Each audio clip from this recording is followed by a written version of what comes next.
अगर हिपोक्रेसी का कोई अवार्ड होता ना तो बॉलीवुड को सारे के सारे अवार्ड मिल जाते हैं और कुछ को तो बहुत ज्यादा मिल जाते हैं। देखो, आपको किसी को सपोर्ट करना है कोई प्रॉब्लम नहीं है, आप करो, लेकिन आपको अनबायस्ड तरीके से करना होगा। अगर आप किसी स्पेसिफिक रीजन से और एक स्पेसिफिक लोगों को आप टारगेट कर रहे हो सपोर्ट करने के लिए, तो आप कहीं ना कहीं हिपोक्रेट। और देखो, हिपोक्रेसी तब चरम पे आ जाती है ना जब आपको पता होता है, आप अपनी आंखों से देख रहे हो और फिर भी ये लोग करते हैं। क्योंकि अगर मैं एग्जांपल के लिए बोलूं तो बॉलीवुड की एक बुजुर्ग महिला है जिनका नाम है नुसरत भरूचा।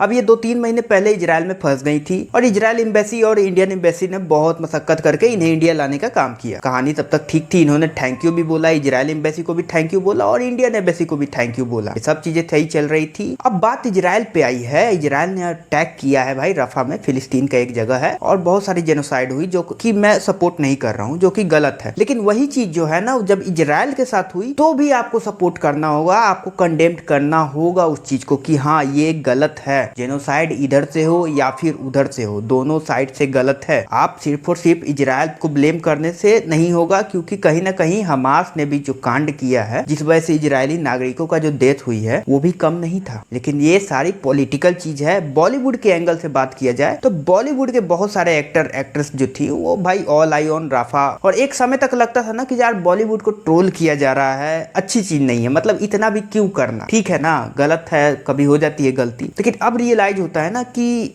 नहीं, बायकॉट करना बहुत ही जरूरी है, बहुत ज्यादा, क्योंकि इन्हें रियल मुद्दे पे कभी भी जो है वो हाथ उठाते नहीं देखोगे आप। ये लोग तभी हाथ उठाएंगे ना जब कोई कंट्रोवर्सी मैटर हो और इंडिया में ना हो। क्योंकि इंडिया में मणिपुर की इंसिडेंट हुई, आपने कुछ क्यों नहीं बोला? आप करंट गवर्नमेंट के खिलाफ क्यों नहीं बोल रहे हो? भाई करंट गवर्नमेंट ने बहुत सारी डिसीजन दी है जिसके फेवर में लोग नहीं है, आप उनके खिलाफ बोलो। आप नहीं बोलोगे क्योंकि मालूम है आपकी बम्बू हो जाएगी, आपको पता है, तो आप बोलेंगे किसके खिलाफ? भाई किसी पर्टिकुलर जो है लोगों को जो है सपोर्ट देने के खिलाफ। आप सही के सपोर्ट करो यार, सही का, चाहे वो कोई हो, तो कोई दिक्कत नहीं है। और आप एक्टर हो, का काम है एक्टिंग करना, आपका काम है लोगों को एंटरटेन करना। आप अगर पॉलिटिक्स में घुस रहे हो तो अच्छे तरीके से घुसो, और नहीं तो भाई आओ एक्टिंग करो, नाचो गाओ और ऑडियंस को एंटरटेन करो, यही काम रहा ना। आप मणिपुर के इंसिडेंट पे क्यों नहीं बोले? आप कश्मीरी पंडितों के इंसिडेंट पे क्यों नहीं बोलते हो? आज भी क्यों नहीं बोलते हो? बोलो ना, अब तो बोल दो। आप अपने पड़ोसी मुल्क को ही देख लो, पाकिस्तान को ही देख लो, जहाँ पे हिंदुओं का जेनोसाइड हो रहा है, उस पे बोलो ना। म्यांमार में जो है वो तख्ता पलट हुई, लोगों का जेनोसाइड हुआ, उस पे बात करो ना। चीन में कैसे मुसलमानों पे अत्याचार हो रहा है, उस पे कमेंट कर दो।